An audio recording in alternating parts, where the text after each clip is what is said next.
Bertemu kembali bersama kami teman-teman di Media Arsitekta, media pembelajaran tentang arsitektur dan konstruksi baja.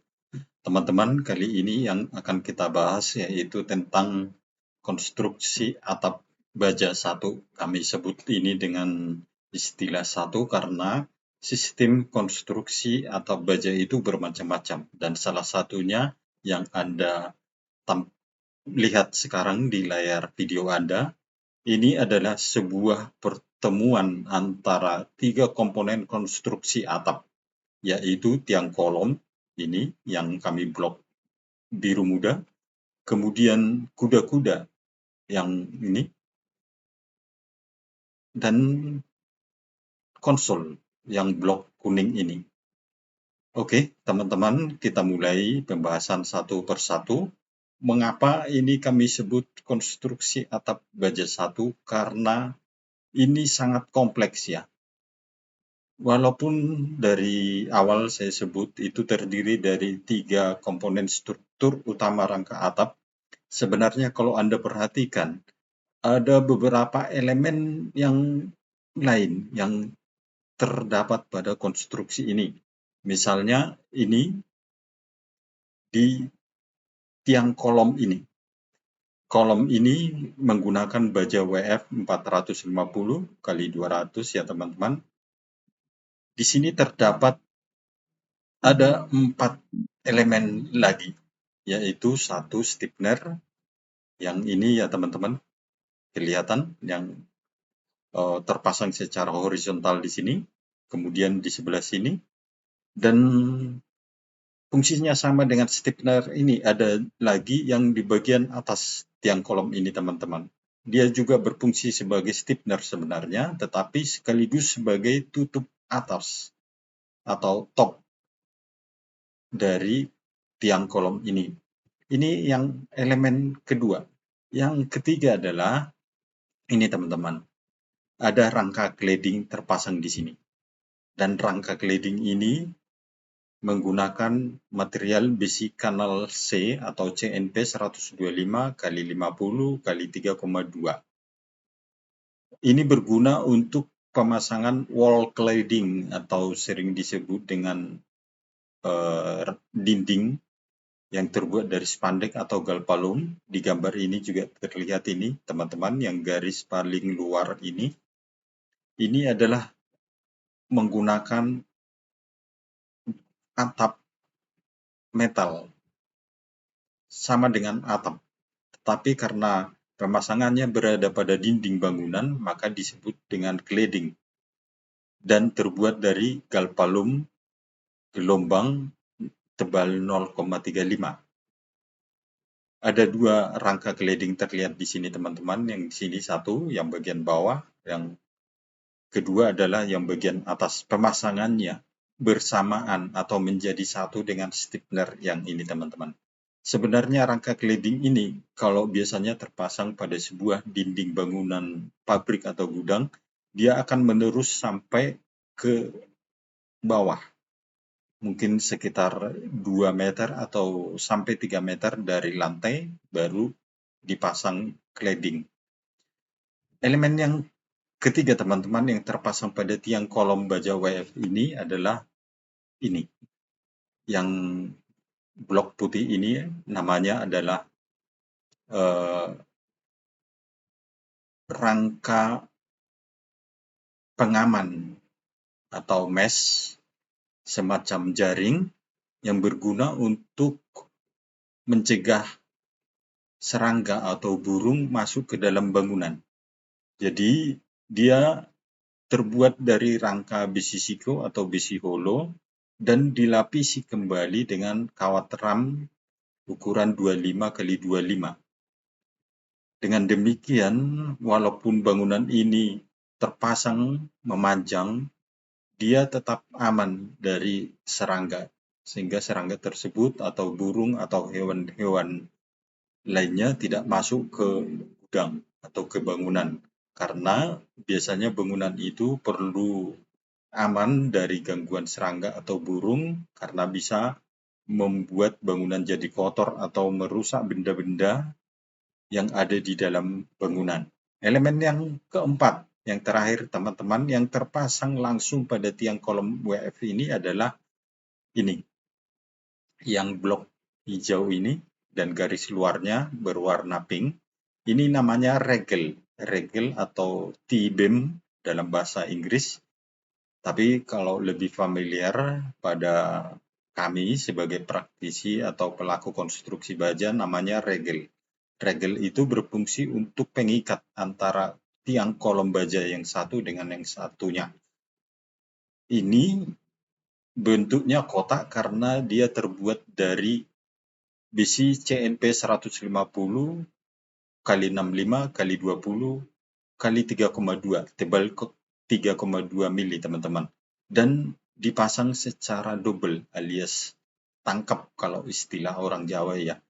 Jadi kanal C itu dibuat saling berhadapan sehingga membentuk kotak menyerupai besi holo atau besi stal kotak. Dan pemasangannya teman-teman dengan tiang kolom WF ini adalah menggunakan baut dan tentunya dilengkapi dengan sebuah plat lekat atau clad plate sebagai media penghubung antara batang regel dengan tiang kolom WF tadi. Itulah teman-teman, ada 4 elemen yang terpasang langsung di tiang kolom WF 400 kali 450 ini.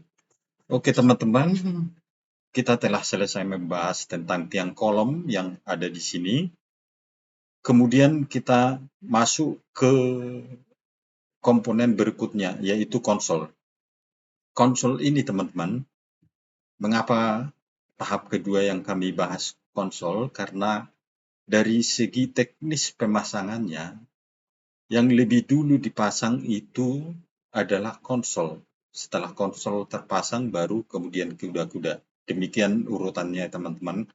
Jadi kalaupun kuda-kuda harus dipasang lebih dulu daripada konsol, itu sebenarnya juga bisa, tetapi dari segi efisiensi waktu dan kecepatan pelaksanaan erection atau instalasi konstruksi atap ini lebih cepat kalau pemasangan konsol lebih dulu. Mengapa lebih dulu? Karena sebenarnya konsol ini teman-teman, dia dipasang atau disambungkan dengan kolom WF ini bukan pada saat yang kolom ini berdiri, tetapi pada saat kolom WF ini berada di bawah. Teman-teman bisa tangkap ya. Jadi antara tiang kolom WF ini dipasang bersama konsol ini ketika dia berada di bawah, bukan pada saat tiang kolom sudah berdiri. Itulah makanya saya sebut tadi bahwa lebih cepat, lebih efisien, dan lebih hemat waktu jika pemasangan konsol lebih dulu daripada kuda-kuda. Oke, demikian teman-teman tentang teknik pemasangan konsol ini. Konsol di sini terbuat dari baja WF juga, yaitu WF 200. Dia dilengkapi dengan pote ini yang bagian bawah ini yang berbentuk segitiga, dan joinnya dengan tiang kolom tetap menggunakan sistem baut mur. Jadi di antara konsol WF ini Anda membutuhkan elemen clad plate atau sering disebut juga plat lekat, yaitu media untuk memasang mur baut sehingga konsol ini bisa menyatu dengan tiang kolom. Lebih detail mengenai ukuran plat lekat yang digunakan untuk konsol tersebut, ini teman-teman yang berada di bagian bawah sebelah kiri atau dengan judul potongan 10-10 ini, karena di sini juga kelihatan kan, ini gambar yang dipotong ini menunjukkan bahwa detailnya adalah seperti ini. Dia terbuat dari plat baja lembaran tebal 10 mili, ukuran 10 kali 40 cm. Jadi lebar bagian bawah itu 10 cm dan tingginya adalah 40 cm. Oke, mungkin teman-teman bertanya, mengapa tingginya 40? Wah, ini jawaban yang baku. Artinya setiap ada konstruksi baja WF baik yang digunakan untuk balok maupun kuda-kuda, ketika dia membutuhkan sebuah foto sebagai pengaku di sini, berarti tinggi plat lekatnya adalah 2 kali tinggi profil baja WF yang digunakan. Makanya karena konsol ini terbuat dari baja WF 200, otomatis tinggi plat lekat yang dibutuhkan untuk menyambung konsol ini dengan tiang kolom ini adalah 200 kali 2, yaitu 400 mili atau 40 cm. Demikian teman-teman tentang ukuran material plat konsol. Yang berikutnya tentang jumlah angkur yang digunakan untuk pengikat konsol dengan tiang kolom adalah diameter 5/8 atau M16 sebanyak 10 biji, 10 pitch, dan menggunakan baut HTB atau High Tension Bolt atau sering ditulis dengan kode ilmiah A325.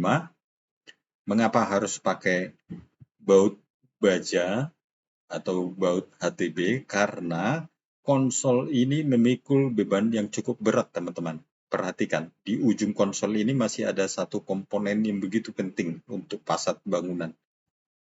Oke, nanti kita bahas di situ ya. Jadi, di dalam gambar detail plat lekat konsol ini terlihat sekali ya teman-teman jarak pasang murbaut baik secara horizontal maupun vertikal. Nah, ini juga nanti akan menjadi acuan ketika tim pabrikasi melakukan fabrikasi plat lekat. Jadi ketika tukang membuat lubang baut ini, maka yang menjadi acuan adalah ukuran-ukuran yang di sini teman-teman. Oke, yang berikutnya elemen yang lain yang harus terpasang bersamaan dengan adanya foto pada konsol ini adalah stiffener. Ini bentuknya teman-teman yang berada di sini, ini yang ini kelihatan kan? Ini namanya stiffener. Mungkin di sini saya tidak memberi keterangan, tapi fungsinya ini sama dengan fungsi stiffener yang ada di sini teman-teman, yang ada di kolom ini, tiang kolom ini. Ini stiffener plat, dan ini juga stiffener plat, dan ini juga stiffener plat, ini yang di kuda-kuda.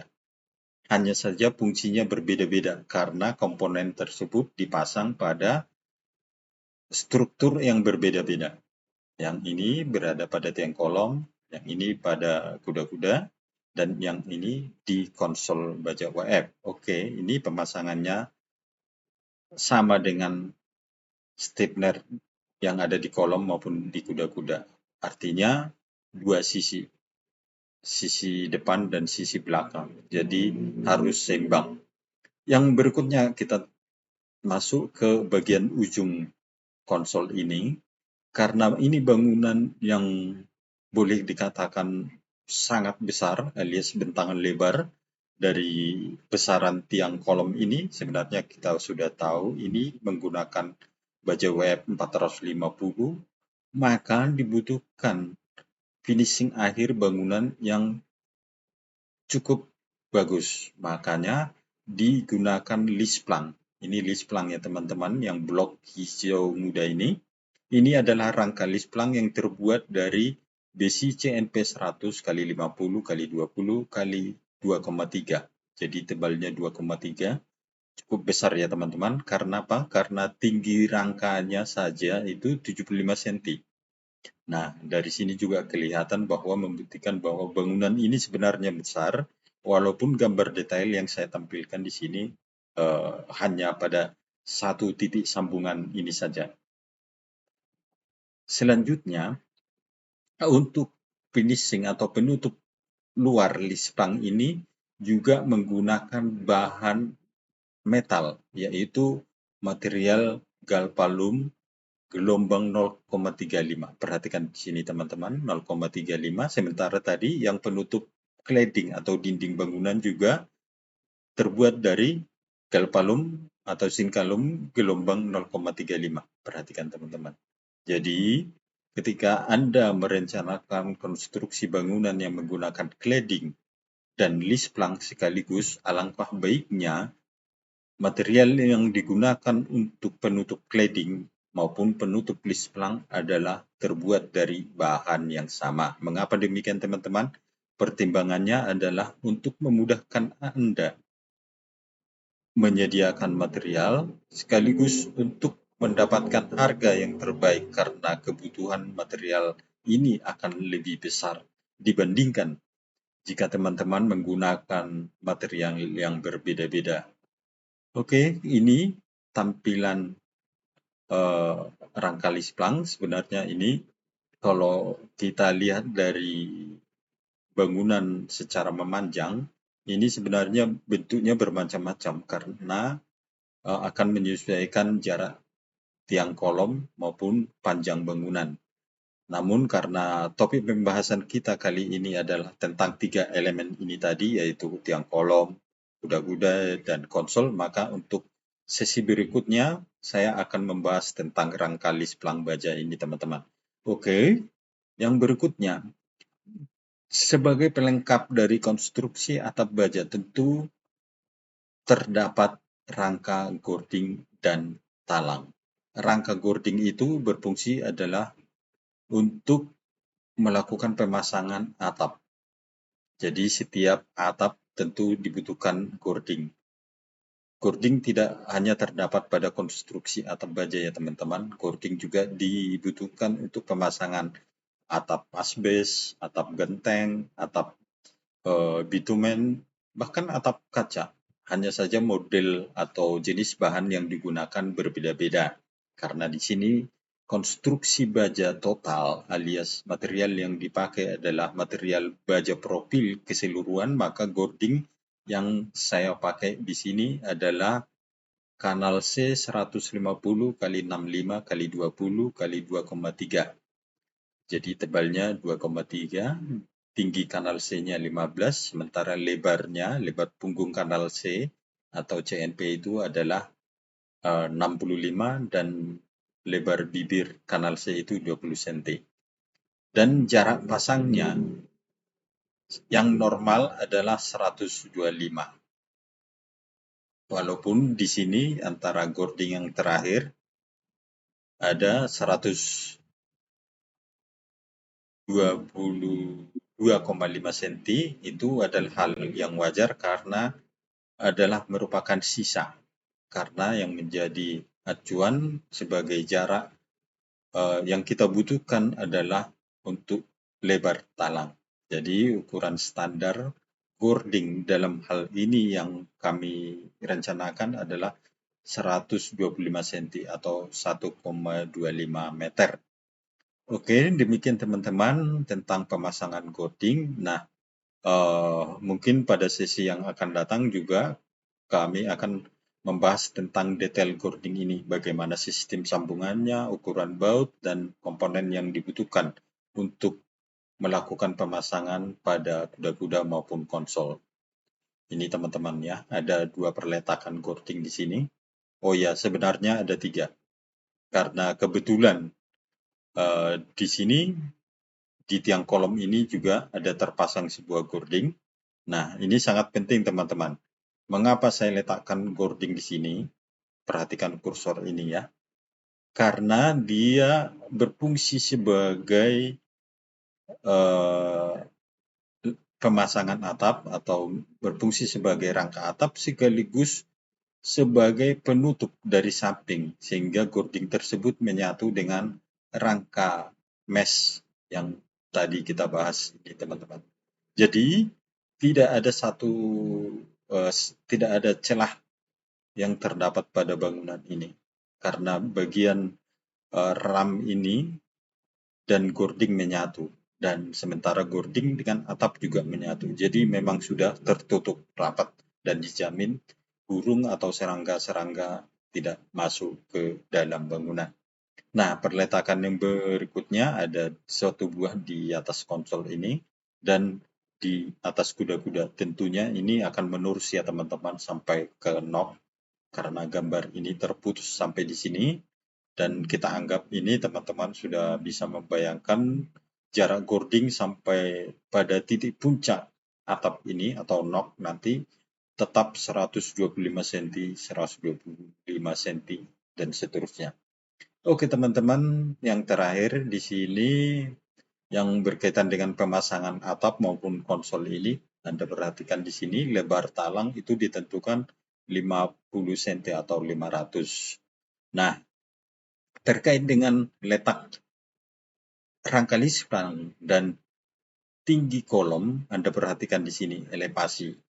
Juga terlampir di sini teman-teman, top kolom tulisannya begitu ya, plus 12.000. Itu artinya tinggi kolom ini dari lantai, dari titik nol itu 12 meter. Tinggi sekali bukan? Nah, mengapa ini harus rata dengan tiang kolom ini, rangka lispang ini rata dengan tiang kolom ini, supaya tampilan atap dari luar bangunan tidak kelihatan. Jadi talang itu tertutup di dalam, alias tidak kelihatan antara celah yang terjadi pada talang ini. Dan makanya itu rangka lispang ini fungsinya sangat vital atau sangat urgen karena sebagai fasad bangunan, dia sekaligus untuk memberi kesan bahwa bangunan itu eksklusif atau hal-hal yang tidak seperlunya ditampilkan karena bisa merusak bangunan seperti talang ini ya teman-teman. Talang ini sebagus mungkin selalu disembunyikan dari luar karena dia akan memberi tampilan yang kurang bagus. Dan yang berikutnya teman-teman, yang di sini kita membahas tentang kuda-kuda. Oke, mungkin dalam pemikiran teman-teman mungkin bentuk kuda-kuda kok begini ya, joinnya dengan tiang kolom. Ini sebenarnya sudah lama diterapkan di konstruksi, cuma akhir-akhir ini langka. Karena apa? Karena terus terang, sistem seperti ini membutuhkan biaya yang sangat besar. Karena terdapat 2 buah vote, yaitu vote yang terpasang pada tiang kolom, lengkap dengan tambahan stiker ini, terus ini juga, dan vote yang terpasang pada batang kuda-kuda, yaitu yang bagian bawah ini teman-teman.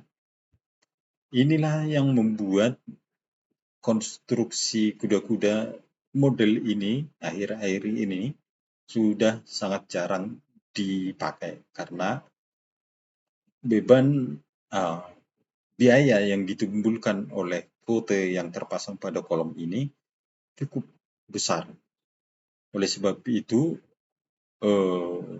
orang lebih cenderung membuat sambungan kuda-kuda langsung connect atau langsung tersambung dengan tiang kolom web. Jadi mirip dengan pemasangan konsol baja ini teman-teman.